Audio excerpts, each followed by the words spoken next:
Quero esse desajeito, essa coisa moluscosa que não te deixa andar, que não te deixa viver. Olá, seja bem-vindo ao canal Chave de Leitura. No vídeo de hoje a gente vai conversar sobre A Débil Mental, de Arianna Harvitz, uma autora que eu já comentei aqui recentemente com o Murra Amor. Esses livros fariam parte de uma trilogia involuntária, teriam assim uma identidade de temas, teriam a ver com a maternidade. E eu, então, depois de ter lido e gostado muito do Murra Amor, decidi ler o A Débil Mental, que é um livro com um pouco mais de 90 páginas, é um livro bem curtinho, mas que traz novamente o experimento da linguagem, a radicalidade da narrativa. Então ele é parecido com o Murra Amor, embora ele explore algumas coisas de modo diferente. Aqui tem menos a coisa do delírio, que estava presente bastante no Murra Amor, né? A gente tinha no Murra Amor uma mãe passando por uma situação de crise e cuja narrativa entremeava muito dos próprios delírios ou sonhos e imaginação.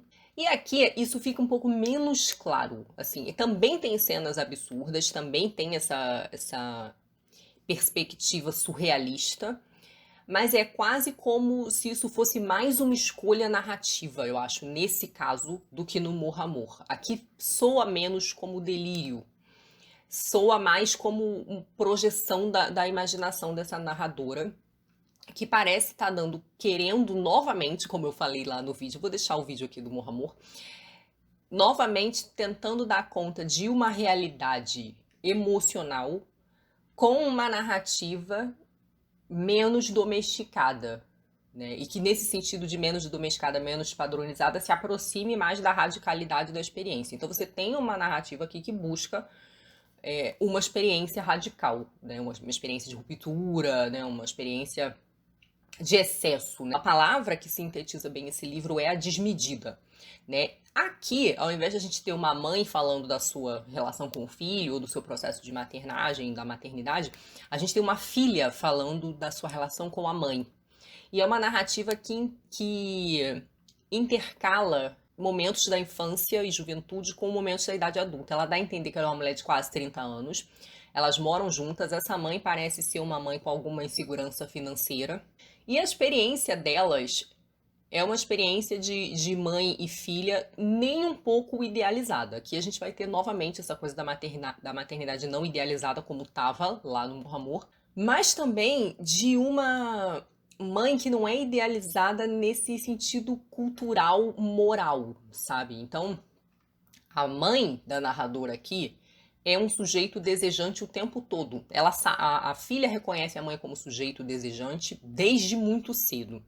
Então ela sabe dos entreveros amorosos da mãe e a mãe anseia para que a filha amadureça, para que elas, de certo modo, atinjam mais rápido essa identidade. Então é uma mãe que fala de certas coisas sexuais, principalmente, precocemente com a filha, para que a filha se torne essa companheira dela, né? Então, assim, a mãe vê na filha uma possibilidade de duplo, quase, né? Então elas têm uma espécie de solidariedade feminina, essa experiência do feminino desejante, vamos dizer assim. Romper um pouco com essa ideia da relação mãe e filha como uma relação de reverência, de respeito e de um cuidado que pressupõe guardar a filha de certas coisas, proteger as filhas de certas coisas, inclusive de certas informações. Então essa é uma mãe que não guarda essas informações da filha. Então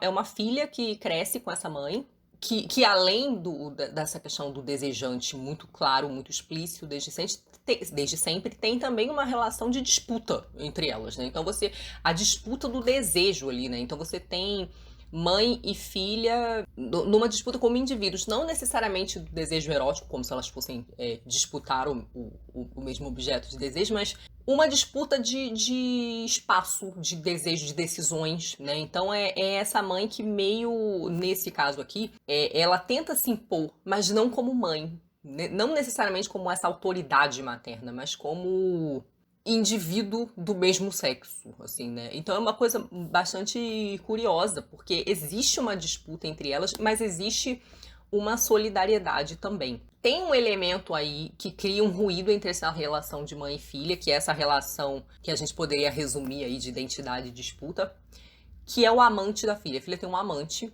né, que é um homem casado. E essa filha tá enlouquecida de paixão por esse amante, e esse amante, ele por vezes parece uma espécie de ameaça para a relação com a mãe. A mãe percebe isso também. A mãe percebe que a filha quase cogita abandonar essa parceria por causa do amante. E nas desventuras amorosas da filha, a mãe vai acabar surgindo e atuando como figura mais experiente, assim, né? De tentar, de certo modo, orientar a filha nesse processo de lidar com o homem, de lidar com o amante, de lidar com o outro, que é algo a que a filha resiste durante um tempo, mas que causa também uma hesitação. A filha acaba se pendendo um pouco para essa relação de excesso e extrema com essa mãe que beira a loucura, uma casa que é muito desorganizada, mulheres que aparentemente pulam de emprego em emprego, então que estão sempre meio que numa espécie de insegurança financeira e que também parece ter alguma coisa de vício aí nessa mãe, de alcoolismo. Mas essa filha parece ter algo de umbilical ainda com essa mãe. Ela tem quase 30 anos, mas ela tem essa relação muito intensa com a mãe, uma relação que é de muita proximidade, muito amor. Ela fala muito sobre que elas dormem na mesma cama e ficam se abraçando e ficam se esfregando. E essa filha que por esse desamparo, por essa educação sui generis, busca muito o consolo do medo, da frustração, da insegurança na masturbação. Então tem essa relação de um prazer auto-infligido também, de criaturas que são muito cientes do próprio corpo como uma zona erótica. E me parece que a Ariana se inspira muito nessas histórias de pessoas que existem mesmo, de mulheres que talvez tivessem filho e não quisessem ter, ou que não tivessem se preparado ou idealizado uma maternidade muito específica, muito tradicional. É uma família sem homem, sem figura paterna, então assim, a mãe da narradora é uma mãe solo. Então assim, são essas mulheres, uma cuidando da outra, percebe-se que tem também essa coisa com a filha, acaba também cuidando um pouco da mãe, mas que como elas não têm esse referencial social padronizado, as coisas soam estranhas, né? Então você tem. Existe um tipo de cuidado ali. Em algumas cenas você tem tipos de cuidado, de preocupação de uma com outra, mas é sempre um cuidado um pouco mais extravagante. Separei alguns fragmentos aqui para ler. Uma das três sempre olha a outra fazendo. Vovó a mamãe com esse indigente do norte, mamãe a mim com o moreninho do anel de prata, e eu as duas em separado, cada uma em um quarto, e a menina vagando pela casa com a caixa de cereal de chocolate. A menina tentando alcançar as facas na ponta dos pés. Depois se lavam com um chuveirinho. Arejam abrindo a janela e os galpões. Jogam rápido as roupas debaixo num balde e cheiram os dedos por debaixo das unhas e me beijam eufóricas com a bituca acesa. E contam tudo uma para a outra, sussurrando os detalhes escabrosos. Aqui já um fragmento de memória da juventude, porque essa avó não está presente no presente da história, né? Então, assim, parece que em algum momento houve essa avó, então é essa relação muito liberal de mãe para filha, as gerações. E o texto, para além da questão da radicalidade da narrativa, é um texto difícil porque ele não tem marcado direito os diálogos, né? Isso é uma coisa que tinha no outro livro também, no Morra Amor. Ele é todo um jorro, né? O diálogo dos personagens se intercala, não tem marcação, não tem aspas, não tem travessão, e se misturam com a narrativa. Ela acaba sendo uma leitura, né? Uma narrativa demandante também por causa disso. Vou ler mais um fragmento. O real da paixão, minha filha, é a sua impossibilidade. Ai, não, já sei tudo isso, mamãe. Shhh. Digo que se fosse possível, não seria possível. Isso eu aprendi no dia que, subindo no capô com uma mochilinha nas costas, disse ao meu louro alto: vou com você, sou posse tua, quero morrer nos teus braços e nunca mais o vi de novo. Ou seja, quero dizer que é possível porque é impossível. Mas já sei disso, shh. Sabendo isso de memória, que é o sofrimento da impossibilidade de uma paixão, o que a faz passional, continuamos lutando por não torná-la possível. Por que, caralho? Agora sim te deixo falar. Shhh. Porque nós mulheres somos assim, seres endemoniados e teimosos. Assim, cabeças ocas, nós somos. Não queremos sofrer, odiamos sofrer.